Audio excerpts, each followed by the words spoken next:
तो दोस्तों, एक बार की बात है, एक समुद्री जहाज जिस पर काफी वजन था और बहुत से व्यापारी उस पर यात्रा कर रहे थे। उन व्यापारियों में दो व्यापारियों की आपस में बहुत गहरी दोस्ती थी। एक का नाम था शुभम और दूसरे का राहुल। अरे ये लो तुम्हारी स्पेशल रसमलाई। मुझे पता है तुम्हें रसमलाई बहुत पसंद है ना? हाँ। अरे क्या बात है, क्या बात है। बहुत बहुत शुक्रिया मेरे दोस्त। तुम भी खाओ। अरे नहीं, ये दोनों तुम्हारे लिए ही हैं। हाँ। अरे नहीं नहीं, ऐसे थोड़ी होता है। हाँ? अरे जिस हलवाई ने पैक किए ना वो भी समझदार है। देखो 2 चम्मचे पैक किए हैं। खाओ खाओ खाओ खाओ। मैं तुम्हारे लिए एक और चीज लाया हूँ। ये देखो, राजमा चावल। इतना सब कुछ करने की क्या जरूरत थी यार। बस एक बात बताऊं, मैं भी तुम्हारे लिए कुछ लाया हूँ। वो देखो बगल में जो बैग पड़ा है ना, उसे खोलो। हाँ देखो। दोस्तों, इससे पहले कि शुभम राहुल का बैग खोलता, अचानक एक जबरदस्त समुद्री तूफान आ जाता है, जिसकी वजह से जहाज हिचकोले खाने लगता है और बिल्कुल डूबने के करीब हो जाता है। हर तरफ भगदड़ का माहौल पैदा हो जाता है। तो उस जहाज का कप्तान सभी व्यापारियों को बुलाता है और कहता है, देखिए, मेरी बात ध्यान से सुनिए। हम एक समुद्री तूफान में फंस चुके हैं और जहाज के ऊपर बहुत ज्यादा बोझ है। अगर हम सबको इस समुद्री तूफान से बचना है और जिंदा रहना है तो आप सब लोगों को अपना अपना आधा सामान समुद्र में जल्दी फेंकना पड़ेगा, ताकि जहाज हल्का हो जाए और हम लोगों की जानें बच जाए। नहीं तो ये पूरा जहाज डूब जाएगा, तबाह हो जाएगा, हम सब मारे जाएंगे। पर अगर आप अपना सामान फेंक देते हो तो हम लोग किनारे तक पहुंचने की उम्मीद कर सकते हैं। हमारी जानें ज्यादा कीमती हैं इस सामान के मुकाबले। जिंदगी बच जाएगी तो और कमा लेंगे। सभी व्यापारियों ने कप्तान की बात पर सहमति जताई, पर फिर अचानक से एक व्यापारी बोला, हमारे जहाज पर एक राहुल नाम का व्यापारी है जो बहुत सारे सामान के साथ सवार है। अगर हम उसका सारा सामान फेंक दें तो हमें किसी और का सामान फेंकने की जरूरत नहीं पड़ेगी और जिससे हमारी जान भी बच जाएगी और हमारा सामान भी। अरे ये क्या बात हुई? खाली मेरा सामान क्यों फेंका जाएगा? जान तो सबकी खतरे में है ना। सबका थोड़ा थोड़ा सामान फेंकिए ताकि नुकसान भी बढ़ जाए और सबकी जान भी बच जाए। ये वक्त ये सब बातें सोचने का नहीं है। हमें जल्द से जल्द जहाज को खाली करना पड़ेगा। जिसका भी सामान फेंकना है फेंक दो। दोस्तों, इसी बीच राहुल और शुभम की व्यापारियों के साथ झड़प हो जाती है और कुछ व्यापारी मिलकर राहुल को समुद्र में फेंक देते हैं और उसका सामान भी। प्लीज प्लीज प्लीज प्लीज मुझे बचा लो, मैं डूब जाऊंगा, मुझे बचा लो। आप चाहो तो मेरा सारा सामान फेंक दो, प्लीज मुझे अकेला मत छोड़ो, मुझे बचा लो प्लीज। उफनते समंदर में गिरा हुआ राहुल बहुत देर तक लहरों से लड़ता गया और आखिरकार थक हार कर वो बेहोश हो गया। वो लोग शुभम को भी रस्सियों से बांध लेते हैं। रस्सियों में जकड़ा हुआ शुभम अपने दोस्त को डूबता हुआ देखता रह जाता है और जहाज राहुल को बीच समुद्र में छोड़कर चला जाता है।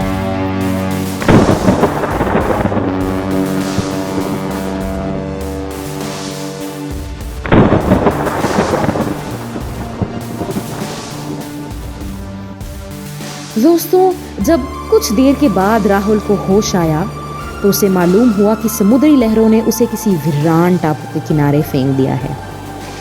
वो बिल्कुल एक वीरान इलाका था, एक छोटा सा जंगल और पानी ही पानी। राहुल बड़ी मुश्किल से उठा, सांस ली, यहाँ तक कि अब वो ठीक से चल भी नहीं पा रहा था। वो घुटनों के बल गिर गया। राहुल को कई दिन वहाँ पर गुजर गए। अपनी भूख मिटाने के लिए वो पेड़ों के फल खाता और उसी जंगल में कहीं मीठी नदी का पानी भी पीने के लिए उसे मिल गया। अब इसी तरह कई दिन गुजर गए। रात की सर्दी और दिन की गर्मी से बचने के लिए राहुल ने जंगल में लकड़ियां काट काट कर एक छोटी सी झोपड़ी बना ली ताकि ठंड और गर्मी से बच सके। अब एक दिन ऐसा हुआ कि राहुल अपने लिए खाना बना रहा था। वो सूखी लकड़ी से आग जलाकर खाना पका रहा था। उसकी झोपड़ी घास फूस और लकड़ी से बनी थी। तभी कहीं से उसके चूल्हे की आग उस झोपड़ी में लग गई और झोपड़ी जलने लगी। व्यापारी ने अपनी झोपड़ी को जलने से बचाने की काफी कोशिश की, लेकिन थोड़ी ही देर में पूरी चौपड़ी जलकर राख हो गई। अब राहुल बिल्कुल ही निराश हो गया और आसमान की तरफ मुंह करके कहने लगा, भगवान, ये सारी मुसीबतें मुझ पर ही क्यों आती है? एक तो उन लोगों ने मेरा सामान समंदर में फेंक दिया, मुझे घर वालों से अलग कर दिया। जैसे तैसे करके मैं अपनी जान बचा कर यहाँ आया, ये झोपड़ी बनाई और अब तूने उससे भी जला दिया। अब मैं क्या करूं भगवान, कहाँ जाऊं मैं? ये सब मेरे साथ ही क्यों होता है, क्यों? दोस्तों ऐसी बहुत सारी शिकायतें राहुल भगवान से करता गया और रोते गिड़गिड़ाते हुए भूखा ही सो गया। दूसरे दिन जब उसकी नींद खुली तो वो हैरान रह गया। उसने देखा कि एक बहुत ही बड़ा समुद्री जहाज और कुछ लोग उसके पास खड़े हैं। उन्हें देखकर वो बड़ा हैरान हुआ, क्योंकि उसके लिए तो मानो जिंदगी आ गई थी, उसकी जान बच गई थी। वो जल्दी से उस जहाज पर सवार हुआ। उससे ये नज़ारा देखकर यकीन ही नहीं हो रहा था कि उसे बचाने के लिए जहाज में इतने सारे लोग कैसे आ गए थे। इस अनजान जगह पर वो यकीन ही नहीं कर पा रहा था कि ये कैसे मेरे पास आ गए और किसने इनको भेजा। तो राहुल ने उन जहाज वालों से पूछा, एक बात बताओ, तुम लोगों ने मुझे ढूंढा कैसे? ये तो एकदम अजनबी सी जगह है। फिर फिक्र मत करो, तुम सुरक्षित हो। वो तो हमने दरअसल दूर से देखा था धुआं, तो हमें ऐसा लगा कि तुम हमें मदद के लिए पुकार रहे हो। समंदर में ऐसा ही अक्सर होता है ना कि कोई मुसीबत में फंसता है तो वो ऐसे इशारे करता है। तो हमने दूर से आग देखी और लगा कि धुएं के ज़रिए तुम हमें मदद के लिए पुकार रहे हो, तो हम यहाँ पर आ गए। देखा तो तुम यहाँ पर पड़े हुए थे। ये सुनकर राहुल की आंखों में आंसू आ गए और वो बड़ा खुश हुआ और भगवान का शुक्र अदा करने लगा। फिर राहुल ने उन लोगों को अपनी कहानी सुनाई। समुद्री तूफान में फंस चुके हैं और जहाज के ऊपर बहुत ज्यादा बोझ है। अगर हम सबको इस समुद्री तूफान से बचना है, जिंदा रहना है, तो आप सब लोगों को अपना अपना आधा सामान समुद्र में जल्दी फेंकना पड़ेगा। ये क्या बात हुई? खाली मेरा सामान क्यों फेंका जाएगा? जान तो सबकी खतरे में है ना। जिसका भी सामान फेंकना है फेंक दो। सोच क्या रहे हो, जल्दी करो।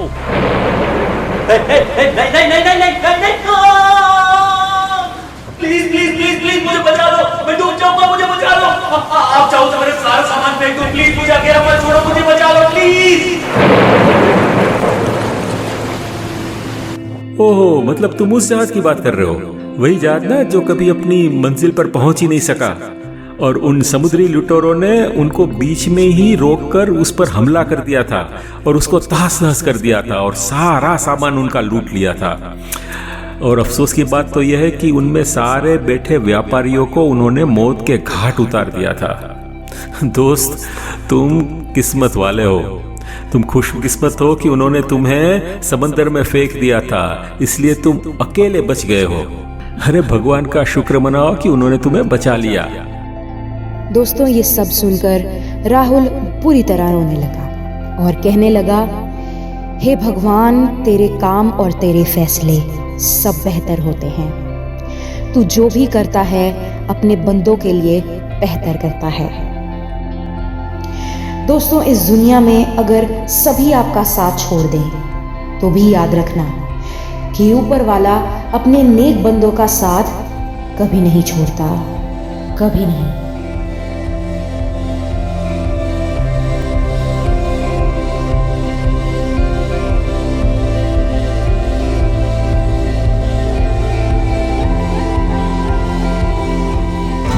मैं तुम्हारे लिए एक और चीज लाया हूँ। ये देखो, राजमा चावल। अरे नहीं नहीं, ऐसे थोड़ी होता है। हाँ? अरे जिस हलवाई ने पैक किए ना वो भी समझदार है। देखो 2 चम्मचे पैक किए हैं, खाओ खाओ खाओ खाओ। ये वक्त ये सब बातें सोचने का नहीं है, हमें जल्द से जल्द जहाज को खाली करना पड़ेगा। किसी और का सामान फेंकने की जरूरत नहीं पड़ेगी और जिससे हमारी जान भी बच जाएगी। और तो हमने दूर से आग देखी और लगा कि धुएं के ज़रिए तुम हमें मदद के लिए पुकार रहे हो, तो हम यहाँ पर आ गए। देखा तो तुम यहाँ पर पड़े हुए थे। दोस्तों, इस दुनिया में अगर सभी आपका साथ छोड़ दें तो भी याद रखना कि ऊपर वाला अपने नेक बंदों का साथ कभी नहीं छोड़ता, कभी नहीं।